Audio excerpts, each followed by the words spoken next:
almost all the countries that we can talk about came out of national liberation struggles of various kinds. We did not have the luxury of Europe to fight 200 years, even longer probably, 200 years at least of bloodbaths in order to create nation states. We didn't have that luxury. Our unity was based on anti-colonial struggles of the people, diverse people. Different areas had different battles. Burma, Myanmar is still going through that battle. Again, different linguistic groups, ethnic groups. How do you constitute a nation? I think the great significance of the Indian nation was that it could build the concept of a nation which was not based on a certain kind of homogeneity. Put everybody in the same basket and make them look and speak the same, but out of recognizing diversity of India and the ability to build a nation out of this diversity. As I said, the European Union, which now claims to be a union, not a nation, realized after 2 world wars that this is not a very good way of doing things. And therefore, they tried some economic unity first, and as you know, they're still trying to make the European Union work. It's not really working.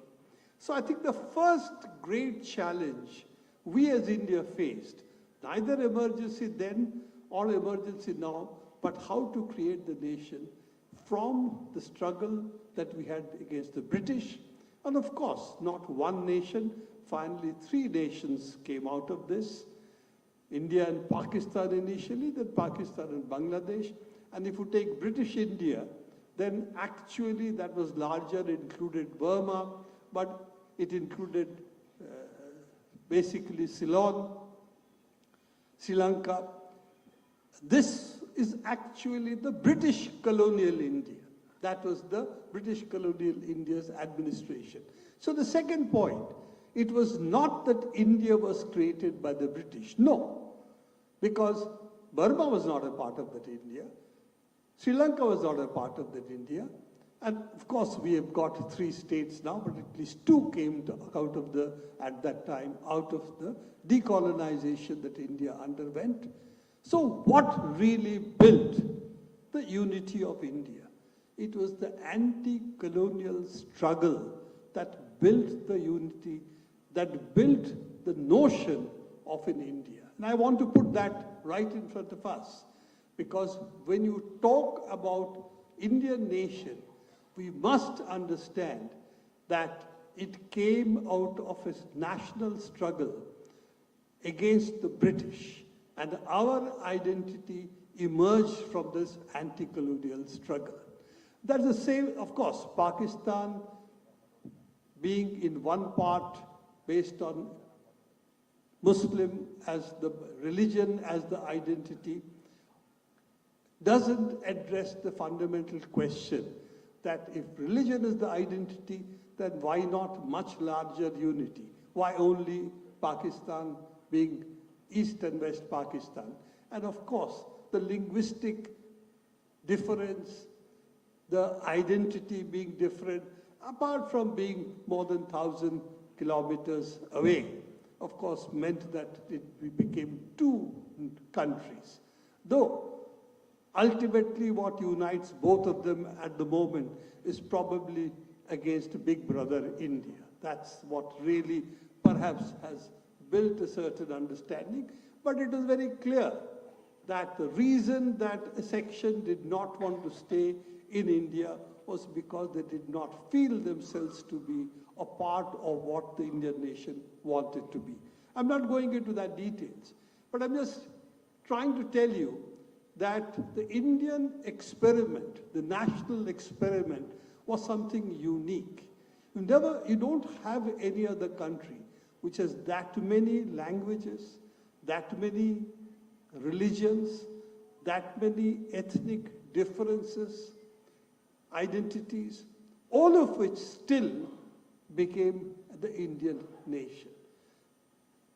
This also doesn't take into account that we actually wrote a constitution which tried to embody the values of the national movement.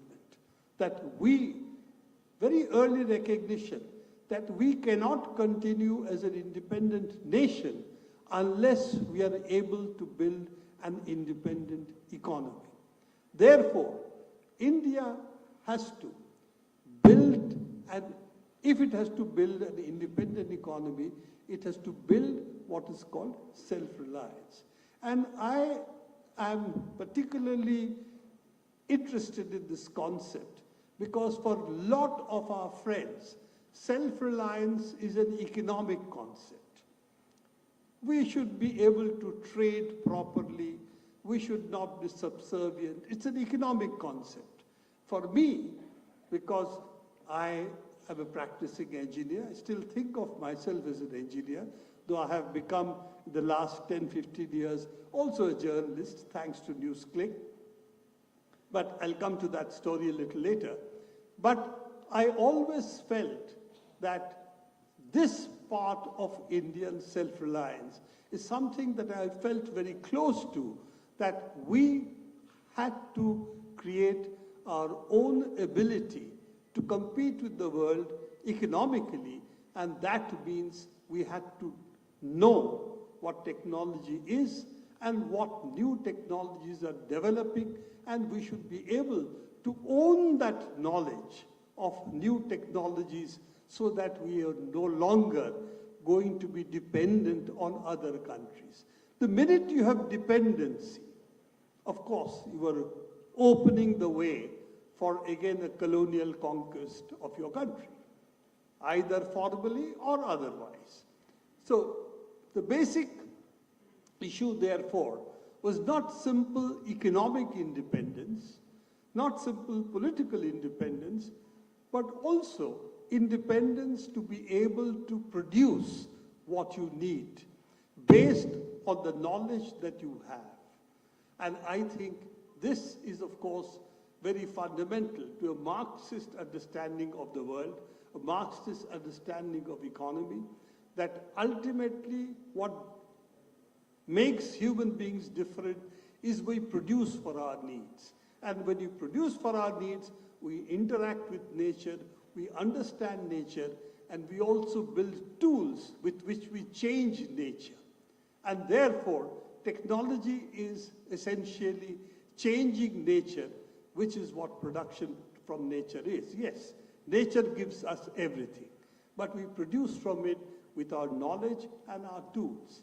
So this economic development of self-reliance really is underpinned by the struggle for independence in terms of scientific and technological knowledge. I'm not going to go into details about science and technology today, that's not my intention.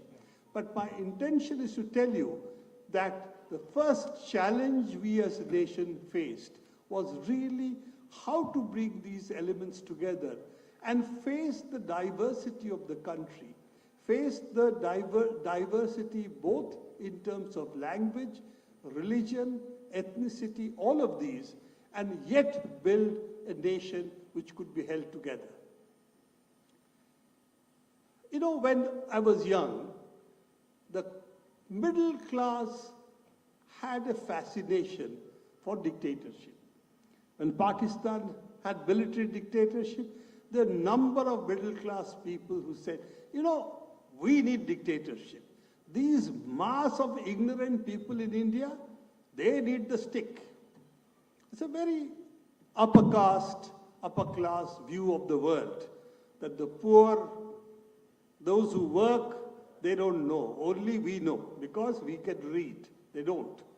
So the idea, and this is a very Brahmanical concept in India, of course, that we are superior to them.